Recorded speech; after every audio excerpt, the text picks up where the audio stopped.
បើយើងនៅវល់នឹងរឿងតូចយើងអាចខកខានធ្វើរឿងធំបើយើងនៅវល់នឹងអតីតកាលយើងអាចបាត់ឱកាសនៅថ្ងៃនេះបើយើងនៅវល់នឹងអ្នកណាខុសអ្នកណាត្រូវយើងនឹងភ្លេចគិតពីដំណោះស្រាយហើយបើយើងនៅតែវល់នៅកន្លែងដដែលពិភពលោកនឹងទៅមុនយើងអស់ពាក្យថាវល់នៅទីនេះសំដៅពេលដែលយើងផ្ដល់ពេលវេលាអារម្មណ៍នឹងថាមពលច្រើនពេកទៅលើរឿងមួយចំនួនដែលខ្លះជារឿងមិនសូវចាំបាច់រហូតទុករឿងដែលសំខាន់នៅមួយឡែកទៅវិញពេលវេលាដែលយើងបាត់បង់ឬក៏ចំណាយទៅมันអាចចូលត្រឡប់មកវិញបានទេចូលយើងចាំថានៅពេលយើងកំពុងវល់នឹងរឿងមួយប្រទេសផ្សេងកំពុងបណ្ដុំអ្នកជំនាញថ្មីពេលយើងវល់នឹងសម្ដីមួយឃ្លាប្រទេសផ្សេងកំពុងតាក់ទាញការវិនិយោគនិងការបង្កើតការងារថ្មីពេលយើងកំពុងប្រកែកថាអ្នកណាខុសអ្នកណាត្រូវប្រទេសផ្សេងកំពុងគិតថាតើធ្វើដូចម្តេចឲ្យកូននិងពលរដ្ឋរបស់គេអាចប្រកួតប្រជែងក្នុងយុគសម័យ AI ដូច្នេះបើយើងនៅតែវល់នឹងការជជែកដេញដោលនិងខ្លះឈានដល់ជេរគ្នាពេញបណ្ដាញសង្គមយើងនឹងភ្លេចពីគោលដៅពិតរបស់យើងចំពោះកម្ពុជាយើងមានរឿងធំជាច្រើនដែលត្រូវធ្វើ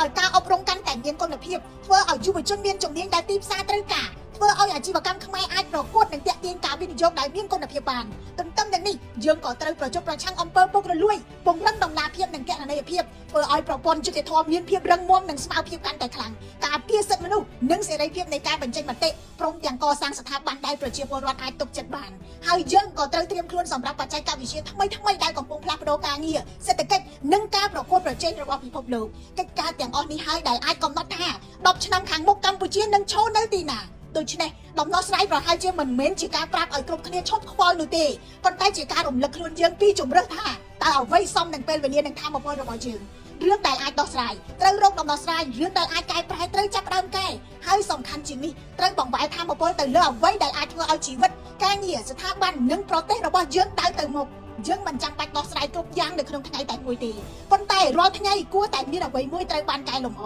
ពេលវេលាមិនរងចាំយើងទេឱកាសក៏មិនរងចាំយើងដែរហើយប្រសិនបើយើងនៅតែវល់នៅកន្លែងដដែលពិភពលោកដើរទៅមុខកាន់តែលឿនហើយគេមិនរងចាំយើងទេខ្ញុំរស់សុខេពី News Today NTTV